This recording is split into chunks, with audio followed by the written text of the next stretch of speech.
శ్రీ మహాగణాధిపతి నమ. శ్రీ గురుభ్యో నమ. టీవీ24 భక్తి టీవీ ప్రేక్షకులకు శ్రావణ మాస శుభాశీస్సులు, రాబోయే వరలక్ష్మి వ్రత శుభాకాంక్షలు. ఈ రోజున శ్రావణ మాసం అత్యంత మగువలకు ప్రీతికరమైనటువంటి మాసం. 12 మాసాలలో శ్రావణ మాసానికి చాలా వైశిష్టమైనటువంటి యోగం ఉంది. ఈ శ్రవణ నక్షత్రంతో కూడినటువంటి పౌర్ణమి రోజున శ్రవణ నక్షత్రం సంభవించడం వల్ల ఆ శ్రవణ నక్షత్రంతో కూడినటువంటి పౌర్ణమి కాబట్టి ఆ మాసాన్ని శ్రావణ మాసంగా మనం పిలవడం జరుగుతూ ఉంటుంది. ఈ శ్రావణ మాసంలో స్త్రీలందరూ కూడా ఈ ప్రపంచవ్యాప్తంగా ఉన్న హిందూ సనాతన హైందవ సాంప్రదాయాన్ని పాటించేటువంటి పుణ్య స్త్రీలందరూ కూడా ఈ శ్రావణ మాసం ఎప్పుడు వస్తుంది, ఈ శ్రావణ మాసంలో జరిగేటువంటి విశేష వ్రతాలను మనం ఎప్పుడు ఆచరిస్తామని చూసేటువంటి యోగ్యవంతమైనటువంటి మాసం. పురాణోక్తంగా కూడా శ్రావణ మాసాన్ని వెంకటేశ్వర స్వామి వారి శ్రవణ నక్షత్రం కావున ఆయనకి అత్యంత ప్రీతికరమైన మాసంగా భావించి అందువలనే ఆ మాసంలోనే అమ్మవారు ఉద్భవించి పతివతా శిరోమణి ఇంట ఈ వరలక్ష్మి వ్రతాన్ని ఆచరింపచేయించిందని చెబుతూ పూర్వీకులు మనకు చెబుతూ ఉంటారు. అటువంటి శ్రావణ మాసంలో పౌర్ణమి ముందు వచ్చేటువంటి శుక్రవారం రోజున నిర్వహించేటువంటి వ్రతాన్ని వరలక్ష్మి వ్రతంగా పిలవడం జరుగుతుంది. ఈ వ్రతం మీద చాలామందికి ఇప్పటికీ చక్కటి పండితులు గురువులు ఎంతోమంది మాలాంటి వారు చెప్పినా ఇంకా ఇప్పుడు వచ్చేటువంటి జనరేషన్కి చాలా డౌట్లు ఉన్నాయి. ఈ వరలక్ష్మి వ్రతాన్ని ఎవరు చేయాలి, ఎందుకు చేయాలి, ఎప్పుడు చేయాలి అనేటువంటిది మనకి శాస్త్రం చక్కగా చెప్పడం జరిగింది. వ్రతాలు ఆడవాళ్ళు ఆచరిస్తూ ఉంటారు. దంపతులు సత్యనారాయణమూర్తి స్వామి వారి వ్రతాలు ఆచరిస్తూ ఉంటారు. ఈ వరలక్ష్మి వ్రతాన్ని పుణ్యస్త్రీలే కాక చక్కగా తొందరలో వివాహం చేసుకునేటువంటి కన్యామణులు కూడా ఆచరించి చక్కటి భర్త రావడానికి అమ్మవారి అనుగ్రహాన్ని పొందడం జరుగుతూ ఉంటుంది. ఈ వరలక్ష్మి వ్రతాన్ని షోడశోపేతంగా అమ్మవారిని అర్చన చేసి అర్చించడం ద్వారా ఆ కుటుంబం ఆజన్మాంతం అఖండ ఐశ్వర్యాన్ని, ఆరోగ్యాన్ని, అఖండ సౌభాగ్యాన్ని, ధనకనక వస్తు వాహన పుత్ర పౌత్ర బాహుళ్యాదిని పొంది సుఖజీవనాన్ని గడిపినటువంటి వారు ఇప్పుడు నేడు నాడు ప్రస్తుతం భవిష్యత్ కాలం అందు కూడా అమ్మవారి అనుగ్రహానికి పాత్రలు అవ్వడం జరుగుతూ ఉంటుంది.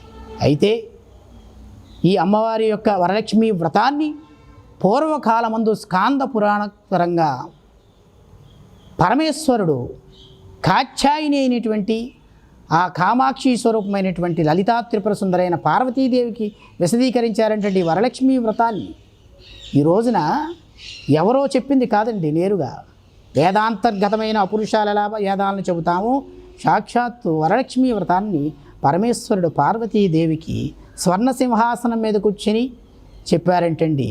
తల్లి అడిగితే సుఖజీవనం పొంది ఈ భూమండలం మీద ఉన్నటువంటి స్త్రీలు అష్టైశ్వర్యాలతో తొలతూగి భర్తతోటి అత్తమామలతోటి పుత్ర పౌత్రాది ధనకనక వస్తు వాహనాలతో తొలతూగి అఖండ సౌభాగ్య ఐశ్వర్యాలు కలిగేటువంటి వ్రతాన్ని విశదీకరించమని నారదాది సహితంగా అడిగితే పార్వతీదేవికి చెబుతున్నారంట పరమేశ్వరుడు ఒక కాత్యాయిని ఇటువంటి వ్రతాన్ని పూర్వకాలమందు ఒక ప్రతివతా శిరోమైనటువంటి చారుమతీదేవి అనేటువంటి దేవి ఆచరించి ఈరోజు ప్రజలందరికీ కూడా చక్కటి యోగ్యతను కలగజేసింది. ఆ కథ వృత్తాంతాన్ని నేను చెబుతాను వినని చెప్పి పార్వతీదేవితో పరమేశ్వరుల వారు గాంచి చెబుతున్నారట. పూర్వకాలమందు అత్తమామలకు సపరీలు చేసి భర్తను సేవించి పిల్లల్ని చక్కగా చూసుకుని ఇంటి పనులు వంట పనులు సేవించి భగవంతుణ్ణి సేవిస్తూ చక్కటి పతివ్రత ఆచరించవలసిన ధర్మాల్ని పాటిస్తూ యోగ్యవంతమైన కుటుంబ జీవనాన్ని అందరితో గడుస్తున్నటువంటి ఒక పతివ్రత శిరోమణైనటువంటి చారుమతి అనేటువంటి ఒక పతివ్రత స్వప్నమందు సాక్షాత్ మహాలక్ష్మి వైకుంఠవాసి వైష్ణవి స్వరూపమైనటువంటి సర్వమంగళ మాంగళ్యే శివే సర్వార్థ సాధకే శరణ్యే త్రయంబకీ దేవి నారాయణీ నమోస్తుతే ఆ శ్రీ వరలక్ష్మీదేవికి అనుగ్రహం కలిగి ఆమె స్వప్నమందు దర్శనాన్ని కలగజేసి ఓ చారుమతి నీ యందు నాకు చక్కటి యోగ్యత కలిగి నిన్ను ప్రసన్నురాలను చేయాలనే ఉద్దేశంతో నేను నీకు దర్శనాన్ని కలగజేశాను.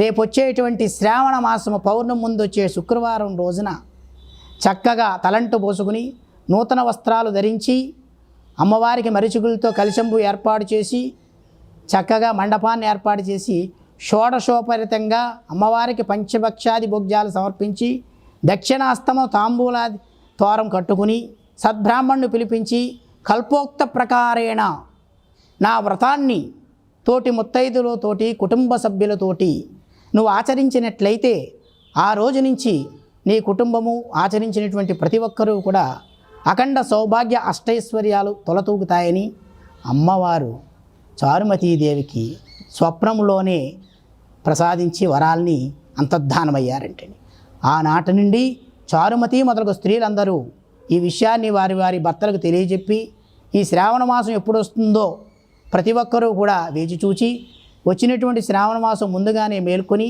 అమ్మవారి వ్రతకల్పానికి కావలసినటువంటి సమితులు ఏర్పాటు చేసుకుని ఉదయకాలమందు సాయంత్రకాలమందు కూడా అమ్మవారిని షోడశోపేతంగా పంచభక్ష పరవన్నాలతో అమ్మవారిని సేవించి కల్పోత్త ప్రకారైన వరలక్ష్మి వ్రతాన్ని స్వీకరించి అమ్మవారికి అర్పించి చక్కటి ధనకనక వస్తువాహన అఖండ సౌభాగ్యాన్ని పొందినటువంటి ఈ వరలక్ష్మి వ్రతాన్ని ఈ భూమండలం మీద ఏ స్త్రీ అయితే ఆచరణ చేస్తుందో కన్య చేస్తే చక్కటి వరుడు నారాయణుడు వంటి వరుడు లభిస్తాడని, ముత్తైదువు చేస్తే అఖండ సౌభాగ్యము ఐశ్వర్యం కలుగుతుందని, వారి సమస్యల నుంచి బయటపడి ఆ శ్రీ మహాలక్ష్మి యొక్క పరిపూర్ణ అనుగ్రహం కలుగుతుందని సాక్షాత్ పరమేశ్వరుడే పార్వతీదేవికి జరిగిన వృత్తాంత ఈ వ్రతకల్పాన్ని విశదీకరించి ఈ వరలక్ష్మీ వ్రతం అనేటువంటి శ్రావణ మాసంలో మగవులకు యోగ్యాన్ని ఇచ్చేటువంటి ఈ వ్రతకల్పాన్ని మనకు తెలియజేస్తున్నారు. కావున ప్రతి ఒక్క స్త్రీమణులందరూ కూడా ఈ శ్రావణ మాసాన్ని ఆధ్యాత్మిక కళా శోభాయమానంగా దేవాలయాలయందే కాదు ప్రతి గుహం నీ దేహం కూడా దేవాలయమే. ముందు నీ దేహానికి ఆధ్యాత్మికతను శోభన తీసుకొచ్చి గృహానికి చక్కటి మంగళ తోరణాలు కట్టి ఈ శ్రావణ మాసం అంతా కూడా లక్ష్మీప్రదంగా మనం ఆలోచన చేసి భర్తతోటి సహకుటుంబంతో పుత్రులతోటి సోదరులతోటి స్నేహితులతోటి ఈ శ్రావణ మాసంలో వచ్చేటువంటి వరలక్ష్మి వ్రతాన్ని ఆచరించి ఈ శ్రావణ మాసం యొక్క ఆ వరలక్ష్మీదేవి అనుగ్రహాన్ని ప్రతి ఒక్క స్త్రీ మాతృమూర్తులు కన్యలు అందరూ కూడా అమ్మవారి అనుగ్రహానికి పాత్రులు కావాల్సిందిగా ఈ TV24 భక్తి ఛానల్ ద్వారా తెలియజేస్తూ నారాయణ సమారంభం వ్యాసాచార్య మధ్యమ స్మదాచార్య పర్యంతం వందే గురు పరంపరం. శ్రీమాత్రే నమః.